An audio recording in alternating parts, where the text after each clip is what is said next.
Hello students, मेरा नाम है मयंक रावत और मैं अपने यूट्यूब चैनल में आप सभी का हार्दिक स्वागत करता हूँ।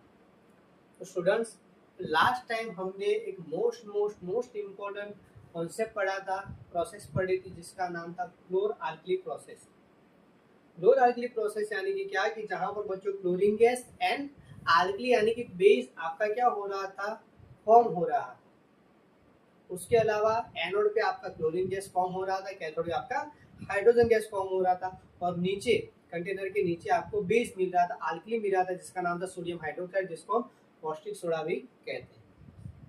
उसके बाद बच्चों आज हम पढ़ेंगे ब्लीचिंग पाउडर, बेकिंग सोडा, उसके बाद सोडियम कार्बोनेट आप पढ़ोगे। तो ये सारी की सारी चीजें हैं बच्चों, ये जनरली आपके थियोरेटिकल पोर्शन यानी कि जहाँ पर ये जो चीजें आप जितनी बार पढ़ोगे, जितनी बार प्रैक्टिस करोगे, लिखोगे, उतना ही आपको याद रहेगा। फिर बच्चों उसमें थोड़ी बहुत जो चीजें होगी वो एज इट इज बुक में भी देखेंगे।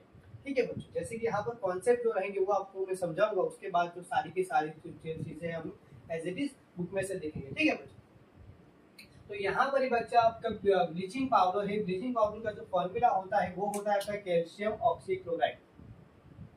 कैल्शियम ऑक्सीक्लोराइड, कैल्शियम ऑक्सीक्लोराइड कहते हैं बच्चों आप इसको। तो ये कैसे बनता है, जैसे कि बच्चों यहाँ पर आपका जो Cl2 गैस है, आपका जो Cl2 गैस है वो कहाँ कैसे फॉर्म हुआ। तो Cl2 जो गैस है बच्चे वो हमको कहाँ से मिला था, तो Cl2 गैस हमको बच्चों मिला था क्लोर आल्कली प्रोसेस से। ये कहाँ से मिला था हमको, क्लोर आल्कली प्रोसेस से मिला था। ये बच्चों को मिला था क्लोर आल्कली प्रोसेस से। चलिए उसके बाद क्या हुआ, तो क्लोर आल्कली प्रोसेस से जो क्लोरीन गैस हमको मिला था उसके हमने किसके साथ रिएक्शन की, कैल्शियम हाइड्रोक्साइड यानी कि स्लेट लाइन के साथ रिएक्शन करी। तो हमको क्या मिला, कैल्शियम ऑक्सीक्लोराइड प्लस H2, जिसका जो यूज होता है वो ऑक्सीडाइजिंग एजेंट ऐसे यूज होता है। दूसरा क्या होता है, आपका जो ड्रिंकिंग का जो वाटर रहता है, आपका ड्रिंकिंग का जो वाटर रहता है उसको फ्री करने के लिए, किससे फ्री करने के लिए, किससे फ्री करने के लिए, तो आपके जर्म से फ्री करने के लिए इसका यूज होता है। चलिए बच्चों, उसके बाद है दूसरा है आपका बेकिंग सोडा। बेकिंग सोडा यानी क्या बच्चों, sodium hydrogen carbonate.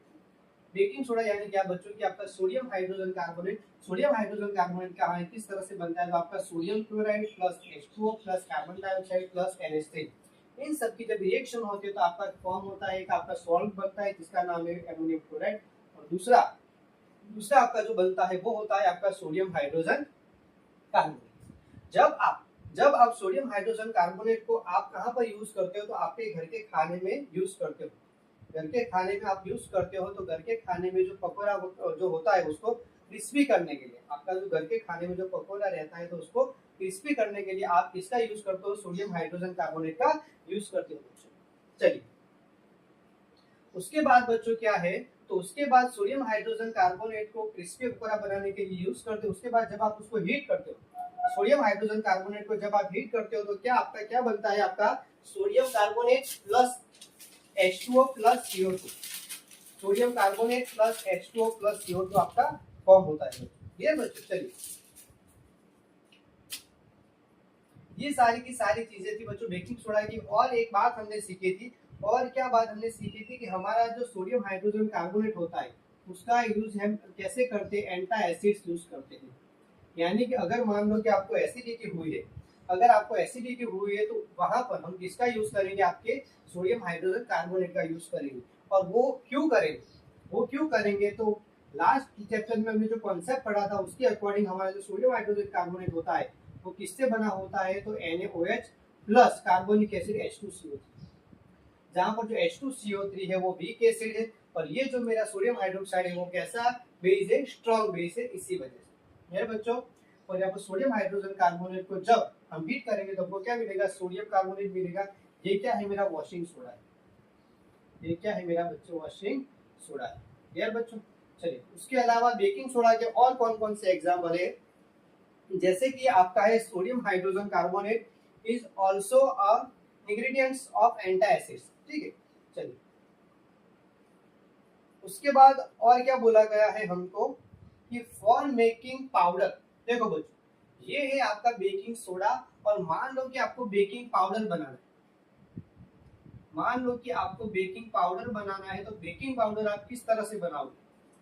For making baking powder with a mixture of baking soda, कि जिसमें आप बेकिंग सोडा में आप कोई टार्टरिक एसिड यूज करोगे, जिसमें आप क्या यूज करोगे? टार्टरिक एसिड क्या करोगे? ऐड करोगे। जब आप बेकिंग सोडा में टार्टरिक एसिड ऐड करोगे तो आपका क्या बनेगा? बेकिंग सोडा बनेगा। A mild acid such as tartaric acid. When baking powder is heated or mixed in water, the following reaction takes place. जब आप सोडियम हाइड्रोजन कार्बोनेट के अंदर कोई भी एसिड या फिर पानी डाल के जब आप उसको हीट करते हो तो आपका क्या फॉर्म होता है? Carbon dioxide plus H2O। ठीक है, यहाँ पर क्या होगा आपका? Carbon dioxide plus H2O plus क्या होगा आपका? Sodium salt of acid. ठीक है बच्चों, चलिए उसके बाद बस इसके यूज किया, फायर एक्सटिंग्विशर में भी इसका यूज होता है और सोडियम कार्बोनेट फॉर्म करने के लिए भी इसका यूज होता है। यार बच्चों चलिए फिर से एक बार देख लेते हैं, फिर से बच्चों एक बार देख लेते हैं हम। ब्लीचिंग पाउडर, कैल्शियम ऑक्सीक्लोराइड कैसे फॉर्म होगा? लेक्रेलाइन plus chlorine gas gives calcium oxychloride, जिसका यूज कहां पर होता है? Oxidising agent and drinking water में जो जर्म्स होते हैं उनसे फ्री करने के लिए। जो क्लोरीन गैस होता है हमको क्लोराइड की प्रोसेस से मिलता है। अब आते हैं आपके बेकिंग सोडा के पास। बेकिंग सोडा जो है वो कैसे बनता है? Sodium chloride plus H2O plus CO2 plus NH3। यार बच्चों उसके बाद NH3 gives sodium hydrogen carbonate ammonium chloride. जब आप सोडियम हाइड्रोजन कार्बोनेट को हीट करते हो तो आपका क्या फॉर्म होता है? Sodium carbonate plus H2O plus CO2। यार बच्चों चलिए अब हम देखेंगे हमारा वॉशिंग सोडा।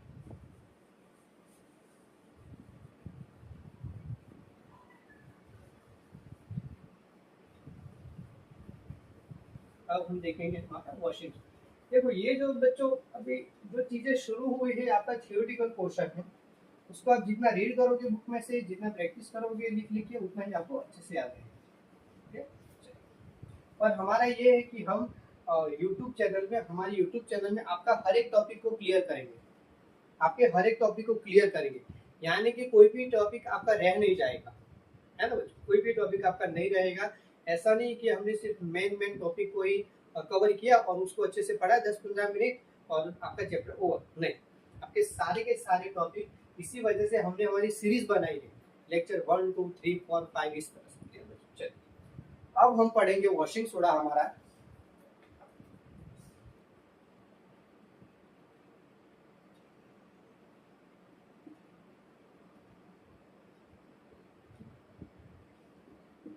वॉशिंग सोडा यानी कि Na2CO3।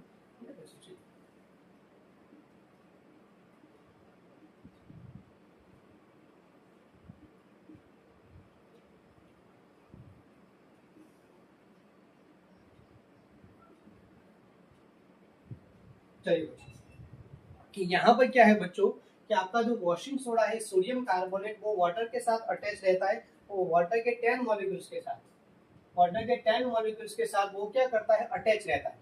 आपका जो वॉशिंग सोडा है सोडियम कार्बोनेट है वो कितने मॉलिक्यूल के साथ अटैच रहता है? पानी के 10 मॉलिक्यूल के साथ अटैच रहता है। क्लियर बच्चों?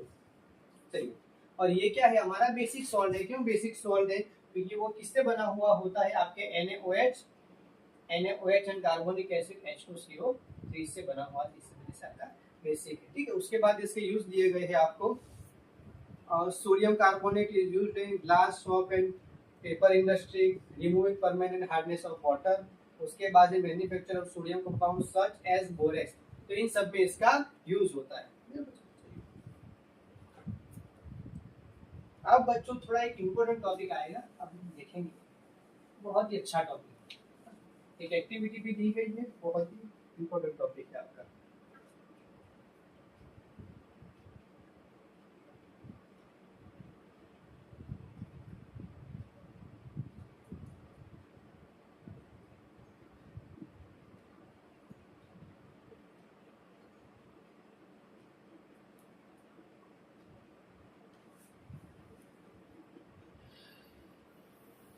चलिए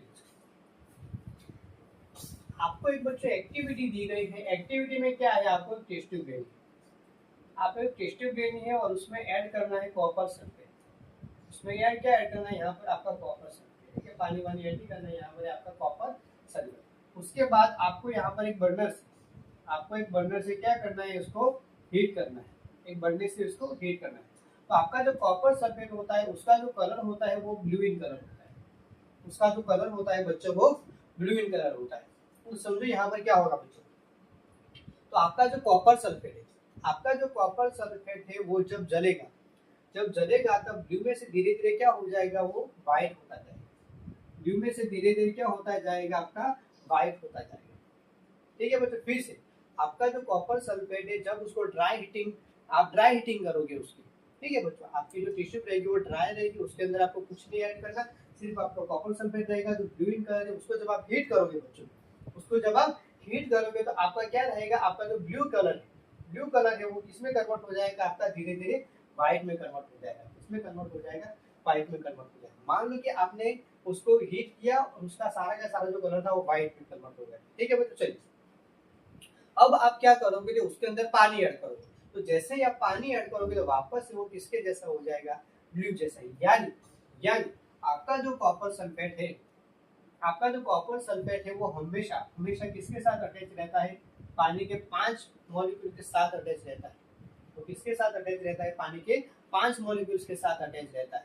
ठीक है, और ये पानी के मॉलिक्यूल्स को कहाँ से गेन करता है, तो ह्यूमिड जब आपका रहता है एटमॉस्फेयर में, जो ह्यूमिडिटी रहती है, एटमॉस्फेयर में जो ह्यूमिडिटी रहती है वहां से वो पानी 5 मॉलिक्यूल्स को गेन कर लेता है अपने पास और अपने पास रखता है, क्योंकि अपना जो कलर है उसको अच्छा दिखाना है, कॉपर सल्फेट को अच्छा दिखना है। कैसा दिखना है, कॉपर सल्फेट को अच्छा दिखना है। कैसा दिखना है, ब्लू कलर दिखना है।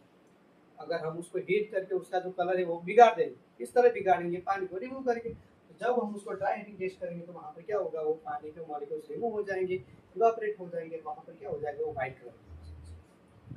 उसके बाद हमारे पास है कॉपर सल्फेट इंटू 2H2O, जिसको हम जिप्सम कहेंगे। ठीक है, चलिए जिप्सम को जब हम उसको हीट करते तो वहां पर हमको मिलता है कैल्शियम सल्फेट हेमीहाइड्रेट 1/2H2O, यानी क्या कहेंगे हम उसको, हेमीहाइड्रेट कहेंगे। 1/2 इसको हम क्या कहेंगे, हेमीहाइड्रेट कहेंगे। और ये क्या है, कॉपर सल्फेट हेमीहाइड्रेट, और इसको हम पीओपी कहते हैं, प्लास्टर ऑफ पेरिस। ठीक है, जो टॉयज होते हैं, जो डॉक्टर में भी जिसका यूज करते हैं, वो क्या है, आपका पीओपी है, प्लास्टर ऑफ पेरिस। इसमें क्या होता है, आपका calcium sulphate into 1/2H2O, calcium sulphate into 1/2H2O, यानी कि यहाँ पर क्या, इसका मतलब क्या होगा, जैसे कि कॉपर सल्फेट के मेरे पास 2 मॉलिक्यूल है, कॉपर सल्फेट के मेरे पास 2 मॉलिक्यूल है, यहाँ पर जो मेरा एक H2O मॉलिक्यूल होगा, यहाँ पर मेरा क्या होगा, एक H2O मॉलिक्यूल होगा। या मान लो कि आपके पास कॉपर सल्फेट का एक मॉलिक्यूल है, तो मेरे पास क्या होगा, 1/2H2, क्या होगा बच्चों, 1/2H2। और अगर copper sulphate sorry calcium sulphate के मान लो कि मेरे पास क्या है, यहाँ पर कॉपर सल्फेट है बच्चों, सॉरी। तो यहाँ पर बच्चों मान लो कि मेरा कॉपर सल्फेट है, तो यहाँ पर क्या रहेगा मेरा 1/2H2O बच्चों। ठीक है बच्चों, क्या रहेगा, 1/2H2O। क्लियर। तो ये सारी की सारी चीजें हो गई बच्चों, ये सारी की सारी चीजें किसके बारे में हो गई, आपके आपके क्रिस्टलाइजेशन फॉर्म है। ये किसका फॉर्म है, क्रिस्टलाइजेशन फॉर्म है। ठीक है बच्चों, चलो फिर से एक बार देख लेते हैं बच्चों, यहाँ पर मैं थोड़ा कंफ्यूज हो गया था, एक बार आपको फिर से समझा देता हूँ। चलिए, ये है मेरा कैल्शियम सल्फेट, ये है मेरा कॉपर सल्फेट। ये क्या है बच्चों, मेरा कॉपर सल्फेट। ये कॉपर सल्फेट का जो कलर होता है ब्लू कलर होता है, और यहाँ पर जो है मेरा वो कैल्शियम, यहाँ पर जो है वो मेरा कैल्शियम। कॉपर सल्फेट जो ब्लू इन कलर होता है, जब हम उसको हीट करते हैं तो वहां पर ब्लू में से व्हाइट में कन्वर्ट हो जाता है। यहाँ पर है मेरा calcium sulphate, calcium sulphate 2H2O, जिसका हम जिप्सम नाम देंगे। जब हम इसको हीट करेंगे तो वहां पर कैल्शियम सल्फेट हेमीहाइड्रेट फॉर्म होगा, कि जो क्या होगा, 1/2H2O होगा। यार बच्चों, जिसको हम पीओपी भी कह सकते हैं, प्लास्टर ऑफ पेरिस के नाम से भी जानते हैं। और जो कैल्शियम सल्फेट होता है, कैल्शियम सल्फेट हेमीहाइड्रेट, हेमीहाइड्रेट यानी क्या, यहाँ पर 2 कैल्शियम सल्फेट के मॉलिक्यूल्स रहेंगे, और ये क्या रहेगा, वाटर मॉलिक्यूल्स रहेगा। क्या रहेगा, वाटर मॉलिक्यूल्स। क्लियर बच्चों, तो आई थिंक आप क्लियर हो। ये कॉपर सल्फेट की बात हमने की थी, ये था हमारा कैल्शियम सल्फेट। क्लियर बच्चों, तो चलिए, तो this is all about our second chapter, acid base and salts. मैंने बच्चों अपने से जितना हो सकता है, अपने से जितना हो सकता है उतना पूरा प्रयास किया है आपको इस चैप्टर की लाइन बाय लाइन समझाने के लिए। क्लियर बच्चों, उसके बावजूद अगर कहीं पर डाउट रह गया, उसके बावजूद अगर कहीं पर डाउट रह गया हो, तो आप मुझे कमेंट सेक्शन में क्वेश्चन भी पूछ सकते हैं। ठीक है, आप क्वेश्चन भी पूछ सकते हैं, सर ये तो अभी मैं समझ में नहीं आया, क्या था, कुछ था। क्लियर। और मुझे लग रहा है तब तक मैंने पूरा प्रयास किया है आपको एकदम लाइन बाय लाइन समझ में आए। सारी की सारी एक्टिविटी भी हमने टाइम लेके समझाई है। इस चैप्टर के में 6 से 7 वीडियो हमारे बने हैं और सारा का सारा हमने टॉपिक कवर करने का पूरा प्रयास किया है। ठीक है बच्चों, अब आपको क्या करना है बच्चों, आप भी अगर मेरी वीडियो को देख रहे हो तो अपने दूसरे स्टूडेंट्स के साथ शेयर कीजिए, उनको सजेस्ट कीजिए कि मयंक सर की वीडियो देखो। ठीक है, और उसी के साथ हम इस वीडियो को समाप्त करते हैं और नेक्स्ट वीडियो में हम थर्ड जो चैप्टर है हमारा metals and non metal start करेंगे। तब तक शुक्रिया, थैंक यू सो मच।